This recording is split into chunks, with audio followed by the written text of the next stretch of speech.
Hello' everyone, আপোনালোক সকলোকে মোৰ চেনেললৈ স্বাগতম জনাইছোঁ। লগতে ৰঙালী বিহুৰ বহুত শুভেচ্ছা জনালোঁ। আৰু আজি মই আপোনালোকৰ মাজলৈ লৈ আহিছোঁ নাৰিকলৰ লাৰু মিহিকৈ আৰু ফটফটীয়া বগাকৈনো কেনেদৰে বনাব পাৰি তাৰ এটি ভিডিঅ'। এতিয়া আহক দেৰি নকৰি ভিডিঅ'টোলৈ আগবাঢ়ক। ইয়াৰ বাবে মই প্ৰথমতে নাৰিকল 3টা মিহিকৈ ৰুকি লৈছোঁ। তাৰপিছত নাৰিকল 3টাৰ জোখেৰে 3 কাপ চেনি ইয়াতে মিহলাই দিছোঁ। এটা নাৰিকলৰ বাবে 1 কাপ চেনি আৰু কাপটো সৰু হ'লে 2 কাপকৈ দিব লাগে।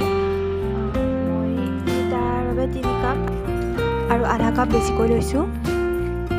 এতিয়া নাৰিকলখিনি আৰু চেনিখিনি ভালদৰে সানি লৈছোঁ।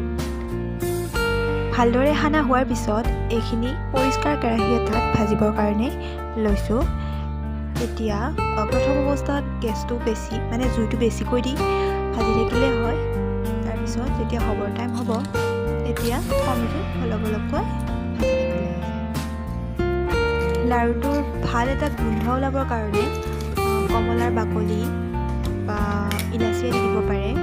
মই শুকান কমলাৰ বাকলি খোৱা নাই, সেইবাবে কেঁচা কমলাৰ বাকলিকেই গুৰি নকৰাকৈ দি দিছোঁ।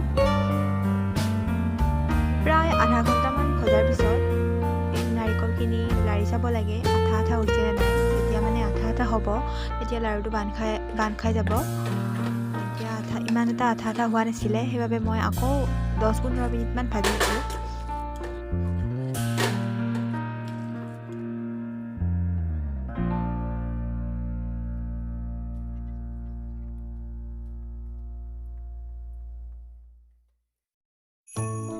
হ'বৰ সময়ত আচলতে কম জুইত ভাজিব লাগে। মই 20 মিনিটমান হোৱাৰ পিছত এতিয়া আকৌ নাৰিকলখিনি লাৰি চাইছোঁ, বান্ধ খাই নে নাখায়। এতিয়া হৈ গৈছে।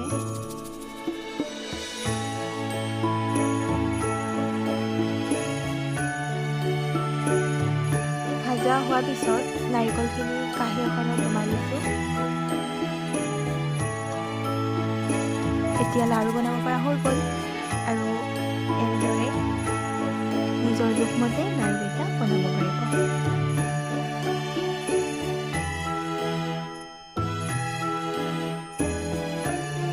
এয়া চাওক, বহুত ধুনীয়া মিহি আৰু বগা হৈছে। আপোনালোকে যদি ইচ্ছা কৰে এনেদৰে বনাব পাৰে। আৰু ভিডিঅ'টো চাই কেনেকুৱা লাগে জনাব। এয়া লাৰু বনোৱা হৈ গ'ল। বহুত ধুনীয়া বগা আৰু মিহি হৈছে। এতিয়া আপোনালোকে যদি ভিডিঅ'টো চাই ভাল পালে তেন্তে এটা লাইক, কমেণ্ট আৰু শ্বেয়াৰ কৰি দিব। আৰু যদি এতিয়ালৈকে চেনেলটো ছাবস্ক্ৰাইব কৰা নাই তেনেহ'লে চেনেলটো নতুন ভিডিঅ' পাই থাকিবৰ বাবে চেনেলটো ছাবস্ক্ৰাইব কৰি দিব। ধন্যবাদ।